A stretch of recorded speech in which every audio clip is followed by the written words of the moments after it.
the volume of booing in that stadium at that point. It's weird to say, right? It wasn't like a, oh, ref, you suck kind of booing. It was, we are totally disgusted and done with you kind of booing.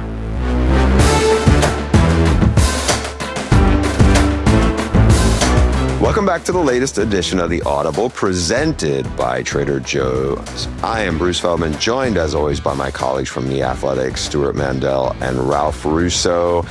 We didn't see Ralph the other day, so I shouldn't say as always. He was coming back from the Oregon-Indiana game, so he was traveling. But we got a lot to pick his brain about. We are going to get into Penn State firing James Franklin, and now where does Penn State go from here? We're going to talk about the absolutely insane money of coaching buyouts and how that seems to be working, and a lot more to dig into. Ralph, where do you want to start? Well, maybe we should start with James Franklin. Start at the Ralph, end. can you start with, speaking of James Franklin, where in your route were you between Oregon and New York when you got either the DM or whatever that he was out? Yeah. So, yeah, right. Cross-country trip. I had finally fallen asleep a little bit. I don't sleep very well on planes, even on a cross-country trip. So when I flipped open my phone, I was getting Wi-Fi on the plane, and I saw the activity in Slack. We were already pretty close. It was toward the back end of the flight. We weren't that far away from landing, but at least an hour and a half out, and saw the activity, saw that the thing actually had just gotten announced. So the time from like sort of the first reports to the announcement was only like 10 or 15 minutes. And yes, I was sufficiently, I don't know, stunned, maybe not the word, but I was sufficiently jostled at that point, like, and a little helpless. Like, hey, can I help from this plane? None of us thought it was going to come the next morning. But Ralph, you did a story not too far before the start of the season on kind of the NIL collective space and some of the stuff behind the scenes at Penn State. And obviously, there's no secret that James Franklin was struggling to win big games. But in terms of the support and maybe the cracks beneath the surface, you did a bunch of interviewing and talking to a lot of people. How do you think that played into all this? Yeah, so two stories. I did one on the collective and how it sort of got its act together, right, in time to bring this team back, but also sort of a bigger picture. Is James Franklin overrated or underappreciated? And I think we've gotten the answer on that now. So I never thought we'd get here so quickly on getting that answer. I would say this, right, I don't think this was he lost 3 games, they washed out on this highly anticipated season, and bang, you pull the plug. Fact of the matter is, I think James Franklin has always struggled to gain the support of certain factions of Penn State fans. And I think to a certain degree, there was almost an uncomfortable relationship between him and the sort of greater Penn State community because he had failed to win these big games. But there was also this appreciation of, hey, man, like this guy has done a pretty good job getting us here. Like if you pull the plug on a coach who wins 10 games every year and runs a pretty like functional program, you could also be setting your program back. Like the idea that you're going to get the guy who's going to take you to the next level can be a really difficult thing. So I think you could be Nebraska. You could be Nebraska. Right. Like that's a very tenuous thing to do when you're reaching into the grab bag for the next coach. So I do think that what happened over the last couple of weeks is the fault lines and the fractures beneath the surface became exposed. And then all of a sudden, as Pat Kraft talked about this afternoon during his press conference, you start looking at big picture trajectory, where the donors might be going now, because these are people who are already a little skeptical on Franklin, and it can happen very quickly. Sunday night, I went and rewatched the end of the Penn State Northwestern game, and it was pretty eerie knowing what was coming. I've never seen anything quite like that. James Franklin looked, even before he knew for sure he was going to lose, just after Northwestern went up, he had a look on his face I'm not used to seeing from him of like, oh my God, what's happening? And then when his star quarterback, let's think about how much time, this has gotten lost in the shuffle of this news, obviously, but Drew Aller, Lord knows how much time James Franklin has spent with Drew Aller since he was a recruit, goes down with a significant injury with it coming up on fourth down, game on the line. And now James Franklin's out there he was out there for a good long time with him. And then they don't get it with the backup quarterback. Northwestern gets the first down they need to run out the clock. The volume of booing in that stadium at that point. And it was just like, it's weird to say, right? It wasn't like oh, ref, you suck kind of booing. It was, we are totally disgusted and done with you kind of booing. And then FS1 stayed on after the game ended, stayed with the broadcast for about, I would say at least 5 minutes, I guess, keeping Bruce and Coach Pete waiting there in the studio. And they just stayed focused on Franklin, and he just looked so shell-shocked. It's like he knew. I don't know if they told him, hey, if you lose this week, you're done. Probably not. He just looked totally shell-shocked. And so when you have that, right, looking back now, it had to happen when it did. I didn't think it would, but clearly, like, everybody, all 110,000 people had reached the same place at once, which is no more. Yeah, I can't help but think of, because I was in the stadium the whiteout night when they lose to Oregon. And clearly it looked like a team that was maybe playing tight, all the things that we talked about. It's hard, those soft factors that are really hard to judge. Penn State had not played well in its cupcake games coming into that game. And then all of a sudden they make this crazy comeback. And I do wonder if Dante Moore slips on fourth down, right? In overtime, when they were trying to convert a fourth down while they were behind, and that game ends and Penn State wins the big game finally, the weight is lifted. If like, we're just not here, right? Like the domino effect of they lose the big game, they are stunned from that. They don't recover from that. So then they lose to UCLA in a half-empty Pasadena, half-empty Rose Bowl against this guy who they've never seen call plays. And then the feeling of, oh my God, our season is over. This incredible, like, everybody comes back, we're going to make a run for the national championship. Then that starts setting in and you realize, oh my gosh, like, it's all gone. And it's not even halfway through the season. And you take that into the Northwestern game where everybody is booing, I'm sure at every third 3 and out. I just do wonder if the burden of it all fell down, not just on Franklin, but on his players.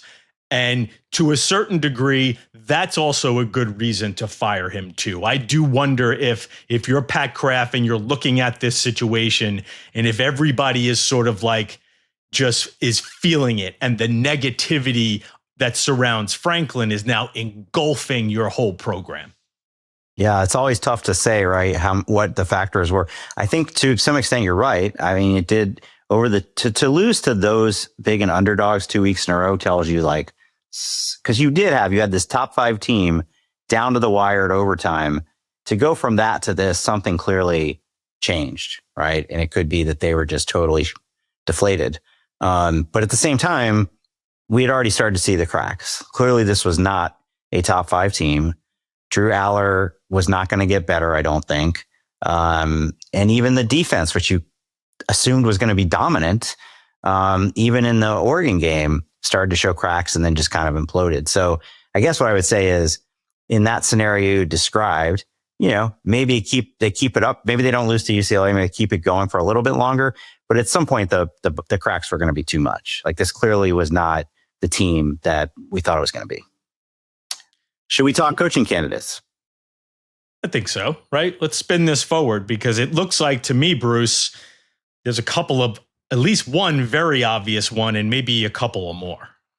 Yeah. So the obvious one is the guy you saw on Saturday night, and that is Curt Cignetti. He has done, we're all around the same age. We've all covered college football about the same amount of time. Nobody has done a more impressive, fast turnaround of a, stuck in the mud program than Cignetti did at Indiana. They won 3 games the year before he showed up. Boom, year 1, the Google Me talk. He backs it up. They make the playoff. Year 2, they are even better because they won at Oregon. Penn State couldn't do that. Ohio State couldn't do that last year. They won a national title, couldn't do that. He's a Pennsylvania native. He's 64 years old. I get it. He's got a really good situation at Indiana. He's beloved. Maybe Mark Cuban steps up, an IU alum, to make sure they do everything they can if they can keep him, to keep him financially. If I am Pat Kraft, and I'm not, none of us are, he's the AD at Penn State, that has got to be the first call of candidates to me. That has got to be. And here's why. The second rather obvious choice, and Ralph, you and I have already been reporting on this, we've heard it. So before Kraft was at Penn State, he was also at Temple, where he was the AD, and his coach there was Matt Rhule, and Matt Rhule did a terrific job there. Temple has had 3 10-win seasons in 100 years of football. 2 of them, Matt Rhule coached them for. And that was the AD. They're not just AD and a head coach. They are like really close friends. As one industry source told me on Sunday, Pat loves Matt and Matt loves Pat, right? And so you have a guy who's done a really good job at Temple, an amazing job at Temple, did a really, really good job at Baylor, struggled mightily in the NFL, but that's not a disqualifier because we've seen a lot of coaches who could be really good in one place and really crappy in the other in different levels of football. Now he's got Nebraska, which has gone almost like a decade without a winning season. Last year they had a winning season, and this year they're 5-1. And so on one hand, that makes a lot of sense. On the other hand, and this also came up from some people I talked to in the last 24 hours, James Franklin had a big problem, a big issue winning big games. Matt Rhule also has that issue. He's lost like 17 in a row against top 25 opponents, not even top 10 opponents, top 25 opponents. So I ask you guys both, not to who you think will how this search plays out, but if those are your 2 strongest options, and they clearly are, how do you think this search ends up playing out, Ralph? Yeah, so a little context on that record for Matt Rhule.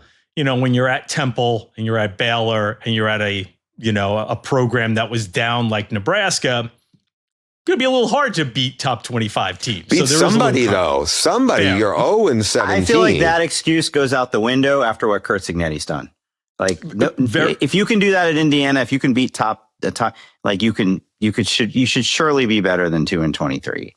Yeah. No, I think we're not talking top 10 teams, by the way. We're talking top 25 teams. Without question. You also failed to mention that Rhule was a walk-on linebacker at Penn State for Joe Pa, who actually grew up he was born in New York, but he grew up in the Happy Valley area. So that's a factor too. When you talk about relationships and maybe winning over some people who Franklin had a hard time winning over during his time at Penn State. It's hard not to say you got to go after Cignetti. I think we all have a fair amount of respect for the job that Rhule has done, but I think you have to go after Cignetti. I have another couple of guys in mind, but I want to go to Stu first. Well, first of all, you're going to back up a Brinks truck to Bloomington, and you're going to make Curt Cignetti say no. And I know that there's a sentiment out there. By the way, I would root for him to stay. I would love nothing more than to see Indiana build a sustainable football program. But it's good for college football. Yeah, it's good for college football. It's guys good for college football. Yeah. But how often do you see a coach at anywhere, much less Indiana, turn down what I call the 100,000 seat stadium schools? These guys want to coach at the pinnacle of their profession. And those, dozen or so schools that play in the biggest stadiums and have the biggest fan bases and usually the most money are hard to turn down. But let's say he does. I don't get the Matt Rhule thing at all. I really don't. I get why it's a logical assumption to make. Like you said, if the 2 of them are that close, but if you're gonna pay $50 million or so to James Franklin to go away, only to turn around and hire a guy who I guess I would say if Penn State was in the shape they were when Franklin first got there in 2014, then Matt Rhule makes a lot of sense. He is a rebuilder. He is on the verge of rebuilding a program for the 3rd time. But that's not what's going on here. In fact, there are not many situations like this.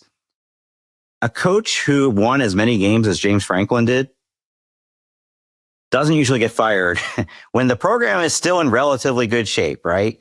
Normally it's, well, things turned south. And so they had to make a change. Like for more than 2 weeks, it went south for a few years. So the guy that comes in next does not get that kind of grace period. You want somebody who is the coach I can get that is going to pick up where he left off and win a national championship. And the only one I can think of in the past, and I can't take credit for it, I saw Bud Elliott say this on Twitter. This is Penn State's this is their moment that Georgia had when they fired Mark Richt, who they could count on every year to win 9 or 10 games and at least be in the hunt for the SEC title, to say, yeah, not good enough anymore. We're going to go get this guy and he's going to lead us to the promised land. And he did. And so I would feel really good about Cignetti being a guy that can do that. I don't think there's a second obvious one. I think rather than hiring a guy in Matt Rhule, who I feel like I kind of know his ceiling, do I go get a really good lower level coach like a John Sumrall? Okay, so 2 quick things. First of all, when you fire a coach these days, you are probably setting your program back at least a year. So I know it's not a total rebuild, but you have to think that you are taking a step back next year if you're Penn State, which I know Penn State fans do not want to hear, but that is going to be the case. So you wanted this. This is what happens. Yeah. I would think that you are probably taking at least 1 year to sort of get your act together, maybe depending on what your coach brings with him, right? That's the other caveat. Maybe not. Maybe it's a softer landing if the coach is a package deal bringing a bunch of good players with him. Can I interest you in a Matt Campbell? You can. Because I think that would be the other guy who I would be very interested in. I think that there's been a lot of talk about Campbell being very picky about Iowa State. What he's done at Iowa State there has been very impressive, and that he kind of looks at himself as a guy who could be at a Big Ten school. So I do wonder if the culture fit would be very good there at Penn State. What do you think, Bruce? Aren't you? I have a question for you. So I forgot. I have a colleague I've done some What We're Hearing columns on, and I thought in the beginning of the year, my colleague had said he's more likely to be interested in an NFL job than leaving to go anyplace else. So I do agree with that because I wrote it, and that's what I was, and that's what I was told, and that's what a lot of people were told. But it was with the caveat that there are so few. And if there are so few college jobs that I think would lure him. Worth leaving for. Yeah, and that because I don't think he is a person who's dying to get to the SEC and deal with Auburn. Like, could you imagine Matt Campbell at Auburn, right? Maybe at Florida, but certainly not at Auburn. But if Ohio State comes open, if Michigan comes open, if Penn State comes open, that all of a sudden becomes, as Stu said, the 100,000 seat stadium schools. Now I think if you're Matt Campbell, that's a different calculation. That's a little more like the NFL job. I like Matt Campbell a lot, and he was a guy who started his college career playing at Pitt before he went to Mount Union. I think he's a terrific coach. He's a terrific identifier of talent and developer. He establishes good culture. I do wonder if because their secondary is so depleted, do they end up sputtering down the stretch and going 7-5, 8-4? Is that a tough sell? Yeah, to make. And I think something that I'm getting the vibe from Stu on, and I don't disagree with it, is you just spent $50 million essentially to fire a guy who's consistently won 10 games and had you like one play away from actually playing in the national title game last year. And if you don't get Cignetti, like I think all three of us, and it probably goes in a scale. I think I probably think higher of Matt Rhule as a coach than maybe Stu does, and you probably think even more of him, because I do think that the 0-17 or 0-18 is a relevant thing right now because of what we're talking about. Because this isn't, you're taking over a program that is wounded, being like, he did an awesome job at Baylor, because I remember being around it, how toxic that whole place was. And, to go back a step, like Jim Grove, who's as respected of a coach among coaches as there is, And I remember seeing how easy it was for even Jim Grobe to step in it just because of how toxic that place was at the time. And Matt Rhule, from my understanding, basically made every right step possible there, where it was easy to kind of fall off the balance beam, so to speak.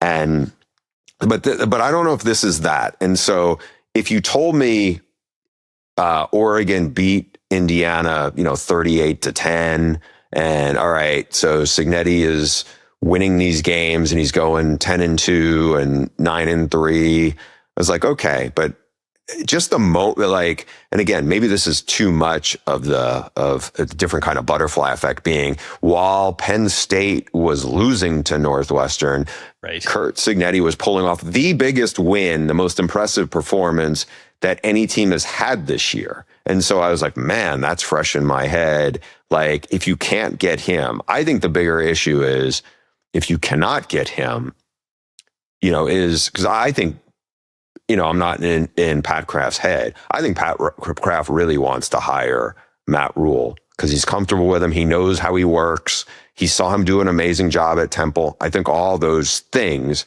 if you can't get him, I don't think you're getting Joe Brady, who was a grad assistant, when Joe Moorhead was there, when they actually had a good offense.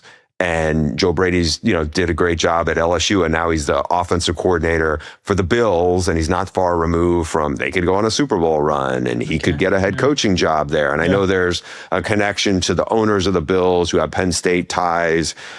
I think, I think with the Kirby Smart example that Stu offered up, I get where it came from, but it's not like, okay, who's the alum who knows the place? Danton Lynn. But I think, it's such a swing to hire a first-time head coach to go pick up this program now.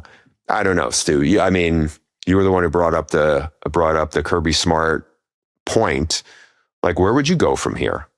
Well, like I said, I would try everything to get Curt Cignetti, but there's a possible wrinkle that we should just mention real quick, which is Curt Cignetti's team might be playing into January this year, right? Like, Penn State's job is already open. They're clearly going to want to hire somebody right after the regular season, and he might not be available for another month after that, right? I don't even know if they would be willing to wait for, if they went and lost in the first round like they did last year. That's still December 20th. By the way, Matt Rhule's team could be playing technically into January too. They're not. They're 5-1 in the Outback Bowl.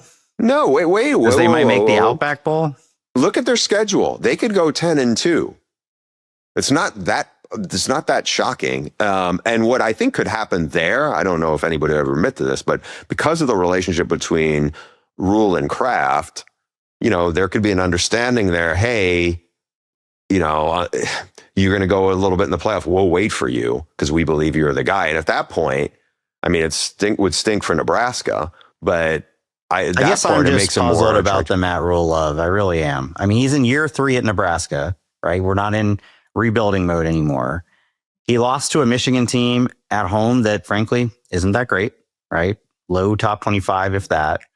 And they barely beat Minnesota this weekend. We'll see how they do at Minnesota, but like Maryland, this is not a powerhouse.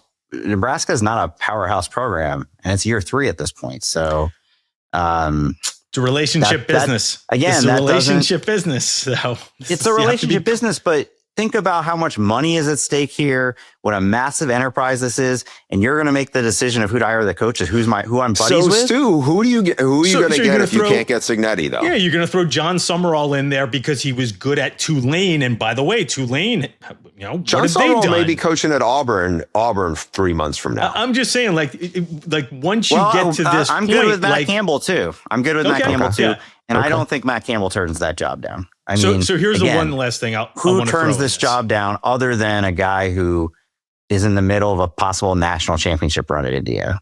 So timing. So the last thing, and then we'll get to something else. But I want to deal about timing because in my bold predictions before the season, which our editors ask us to do, one of mine was James Franklin makes the playoff, loses. Penn State loses in the first round. And then a new dynamic shows up because the transfer portal opens in January now, a new dynamic in the hiring cycle becomes revealed, which is teams can wait a little while. They can wait until those first round games are over. And I think I had Franklin going to Florida. I don't think that's going to happen now. But nonetheless, like, I do wonder if the portal being in January creates an opening for teams to wait a little bit. Maybe not, might be difficult, but I do think that that's something to keep in mind moving forward. Okay, Ralph, considering what you just said about that dynamic, any remote shot that somehow Brian Kelly ends up in this thing. Oh my God. I can't even. Brian Kelly ends up going 9-3, doesn't make the playoff. They're not getting Cignetti. And then all of a sudden, Pat Aren't Kraft you basically says, replacing one James Franklin with another in that case? There is a guy who is consistently good but can't win the big one. There is no way. I will say that there is no way Pat Kraft hires Brian Kelly over Matt Rhule. Maybe a Frank Cignetti. Maybe his dad. Maybe a Curt Cignetti. Maybe there's something that says, no, I want to go a younger guy, and you get impressed by a Matt Campbell or a John Sumrall. But the idea, right, that you would go Kelly, no way. No way. Okay, on that note, let's go to a break, and we'll be back with our picks, our upset picks, and a lot more. Okay, welcome back to the Audible. Before we get into our weekly picks and upsets, every week we get on Ralph about his weekly AP Top 25 ballot. There's usually not too much to get on him about, but there's one thing that kind of really, really bugged me. Stu, I was in the studio on Saturday when Curt Cignetti's team put on the biggest win of anybody had this year when they went to Autzen and beat a very good Ducks team. I know you were on the couch watching it. I don't know where Ralph was, but clearly he was not watching that game. I assume he was just looking at what was going on in Happy Valley and just in disbelief at that, because clearly he didn't see anything of what the Hoosiers did because he had them ranked number 5. Ralph, how do you explain that? Well, first of all, I was in Autzen watching and thoroughly impressed with what Indiana did. And also really captivated by the fact that this 64-year-old guy has become just a rock star. Like the fans were not leaving until he left the field. They chanted Curt Cignetti like so many times and as long as he was standing on the field, and it took him a little while to get off because he did an interview with CBS, they were not leaving. They were not leaving until he was out of sight, and they were going to keep cheering on for this coach who has brought them all the success. Now, that's it. Like, number 5 is a big slight, right? Like, they were number 3 overall. It basically came down to Ohio State 1, Miami 2. Who was going to be 3, 4, 5? A&M, Alabama, Indiana. Those were the 3 teams I was sorting out. Basically, Alabama. So you have 5 undefeated teams. No, wait. Alabama lost to a Florida State team that's 3-3, and it wasn't actually that close. Am I correct? That is true, but if Alabama had played FAU or FIU instead of FSU, which is one of the teams that Indiana played, my guess is they would be undefeated too. And listen, I'm not going to sit here and just like continue to think that like that game was anything more than just a little fluky, right? But since then, Alabama has just beaten 3 ranked teams in a row, right? They've just beaten 3 ranked teams in a row. So, and A&M has 4 good wins, like 4 pretty good, like including Notre Dame on the road. Alabama beat Georgia on the road. Indiana beat Oregon on the road. I consider all those about the same. Those are 3. If I had to rank them, maybe I would have Oregon as the number 1 of those 3. Maybe not. Maybe Alabama over Georgia. The other thing I would say, and then we can wrap this up, unless you want to like yell at me some more. There is a little bit of me thinking to myself, the only interesting thing that Oregon has done this year is beat Penn State. And where is Penn State right now? So I understand that team probably broke the Oregon game. I think broke Penn State. Yep. But I would just caution that if the most interesting thing on Indiana's resume is beating that team, then maybe that gives me just a little bit of pause to make them 5 instead of 3, which again, in my mind, they're all really close. So like, what's the? But I do understand. I was the lowest ranked among for Indiana among all the voters, which surprised me. I didn't think everybody else was going to be ahead of 5. But yeah, listen, is 5 that bad? Is it really that bad? You know what else got broken? You did. I feel like you turned into Ari on this episode. Wow. Those are fighting words. No, maybe I don't know. Maybe that's maybe that's not an insult. Maybe that's actually a compliment. For the record, but I think you're like a takes guy now. All of a sudden, I'm not. You were never that guy. I'm not a takes guy. For the record, I would split the difference. I think you can totally justify A&M ahead of them because A&M, if Indiana at Oregon was the 1A of biggest wins this year, then A&M at Notre Dame was 1B, right? So I'm good with that. Yeah. But, I'm good with that. I can't really justify Alabama. And I realize Alabama's got 3 really good wins now. But the loss did happen. By the way, if this is later in the season, Ralph, let's say it's the end of the season and it's, I don't know, 2-loss Indiana against 2-loss somebody for the last spot. I would love it if more people would hold schools accountable for their weak non-conference schedules, right?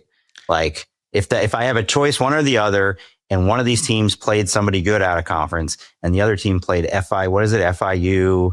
I don't even remember the other two. FIU, Kennesaw. I would definitely want to. ODU, Kennesaw, and Indiana State. So last year, I think they had FIU. Yeah, like if that's the reason to leave them out, leave them out. We're not at that point of the season yet. We're not in total resume stacking phase just yet. All right, let's throw to a quick break, and when we come back, our picks for this weekend's games. All right, guys, time to go to our picks. Let's do a quick update on the standings here. Last week, it was Alabama was a 3-point favorite at Mizzou and won by 3. So we all pushed on that one. Bruce and I went 1-2, and Ralph went 2-1, and Ralph correctly picked Pitt to upset Florida State. So all credit to him. Our updated records, I am 12-7. Wait a minute, didn't I get my upset pick as well, though? I did.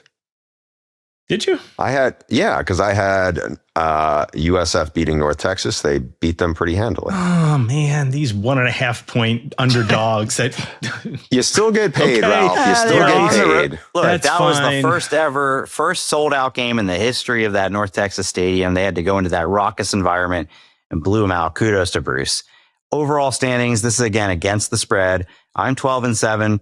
Ralph is 10-9. Bruce is 6-13. Makes me question how closely you guys are actually watching those games in the Fox green room. I've spent 3 years there. I know how good the catering is. So I don't know. Maybe you and Coach Pete have been distracted on Saturdays.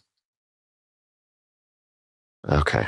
Anyway, you can take shots at me. You can take shots at me, but now you're disparaging like the most respected person I know in coaching. You're a cruel man, Stu Mandel. Yeah, look, Coach. I don't know what Coach Pete's record is against the spread. Maybe it's 13-6. I just know yours is pretty miserable. For the record, Coach Pete actually picked Penn State as his preseason pick to win the national title.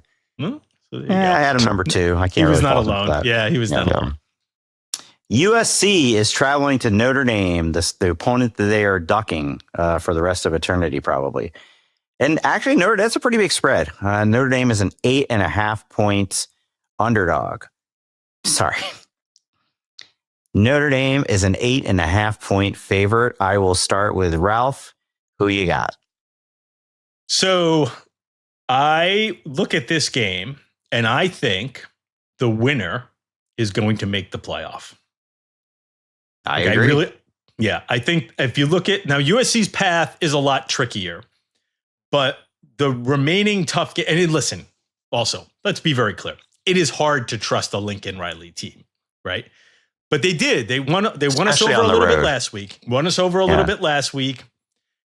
This is a road game. Still hard to trust the Lincoln Riley team. But if you beat Notre Dame, and the history of this series is the better team wins. Not a lot of upsets in this series. The better team generally wins, and lately the better team has been Notre Dame. Not the Caleb Williams year, right? That's when Riley won. I think this game has a chance to sort of reset the trajectory of Riley's tenure there. I will take those points. Now, I still don't know if Notre Dame, if USC can win this game, but I think it's two of the best offenses in the country. I think it's a close game. I will happily take the points. I think 8.5 is way too much. But man, I do think the winner comes out of this in really good position to finish the year 10-2 and make the playoff. If you lose the game and you're Lincoln Riley, but you lose a close game, that's not resetting anything. I think that's, for that part.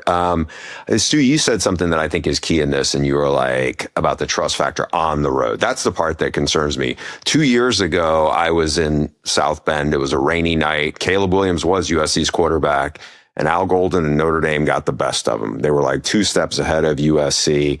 USC's really banged up in the run game, as much as we really like King Miller, and that was a great story. Their top 2 backs are out. Wayman Jordan may be out for a month. That they're going to miss him. I think again, this is a better team than the one they played at home on Saturday night. It's similar, young quarterback, but I think CJ Carr's playing at a high level. I understand that they're probably not going to have their starting center. They're going to miss him. USC's D-line played better the other day. It didn't play well on the road the last time out. I know it's a lot of points. I'm going to still go with the Irish. Stu, what do you think? Yeah, pretty simple. Lincoln Riley. I do think this is a better USC team than the last couple of years for sure.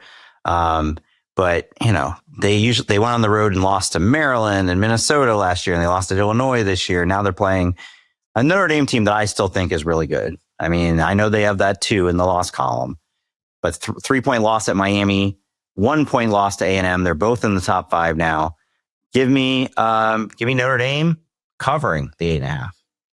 The rest of these picks are going to be in the SEC. They've got 3 big games in that conference this week. We start with Georgia at home, -7 against Lane Kiffin and Ole Miss.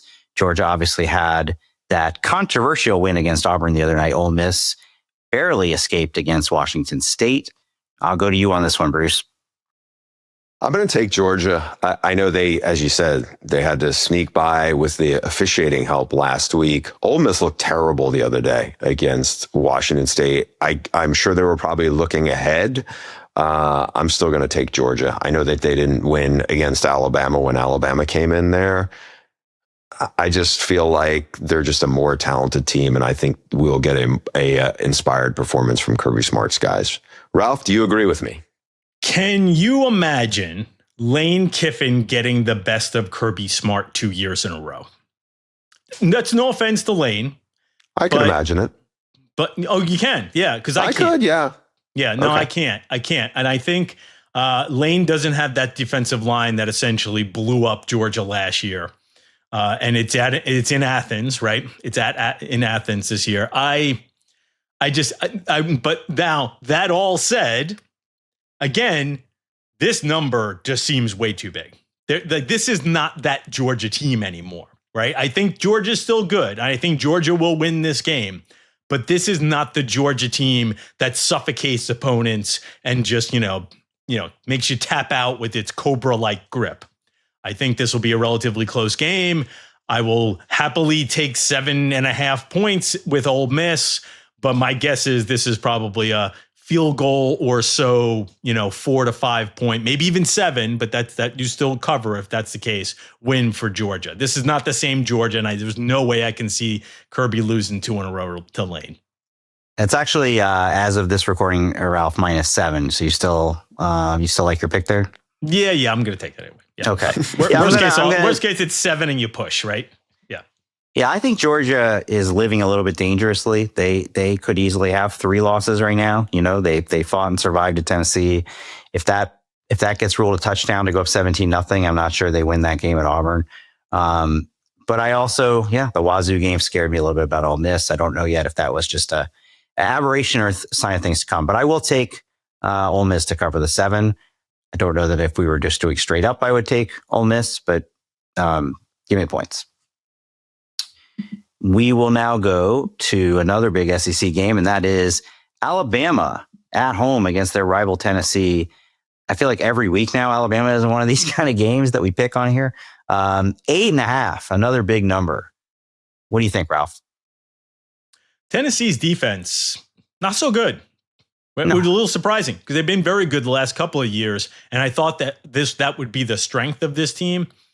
This is another one. Like, the number seems way too big. These SEC teams are not like the old Alabama was worth 8, 9, 10 points against SEC rivals. The old Georgia was. I think this is not that SEC. However, Alabama has been very good at home. If they're going to run it up on somebody, you're going to do it at home against a defense that has been a little suspect. So, yeah, I'll reluctantly take Alabama here to cover that big number. And I think we're going to start eliminating some SEC playoff teams. And I think nudging Tennessee to another loss. If you look at their schedule, they probably got at least one more on there. And I think this clears up a little. That's the interesting thing. I think if Tennessee wins, it muddles the SEC. If Alabama wins, you start pushing some SEC teams to the side. But I'll take Alabama, and I'll even take them to cover the 8.5, which seems very, very big. Yeah, it does seem big to me too. I'm going to agree with Ralph. Ty Simpson playing with as much confidence, if not more, than any quarterback in the country. A little bit worried about the run game. You know, Jam Miller obviously left the game in concussion protocol last week. But I just think you see a team that is following the lead of its quarterback right now. And I do think they have got a little better on defense over the last couple of weeks. So I like that. Give me the Tide. I think the only reason to pick against Alabama would be if you think the succession of one big game after another. I mean, this will be their third top 25 game in 3 weeks. Is that going to wear them down at some point? But Tennessee just played a rough one against Arkansas. So, I'll take Alabama to cover the 8.5. I don't see how Tennessee's defense, like you said, not very good, 80th against the pass, is going to handle Ty Simpson. And for the second time in 3 weeks, Vanderbilt has made one of our top 4 games. Yes. This is a number 10 versus number 16 game. LSU going to Nashville, and Vanderbilt is favored, guys. Vandy is a 2.5 point favorite against LSU. Ralph, what do you think? Crazy, right? Crazy. Well, here's the interesting thing. When you lose to Vandy, your fans get a little restless. So we brought up Brian Kelly before.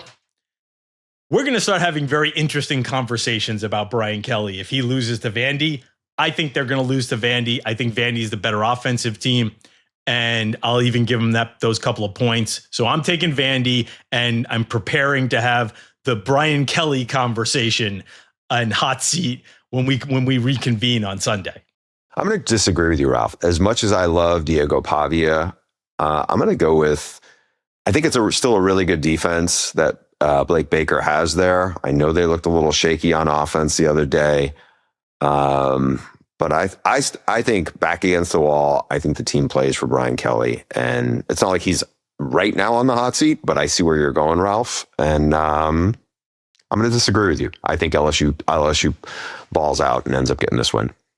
Yeah, LSU's offense is living a little bit dangerously, to say the least, every single week. But the defense, I mean, Lenora Sellers was not Lenora Sellers against that LSU defense last week.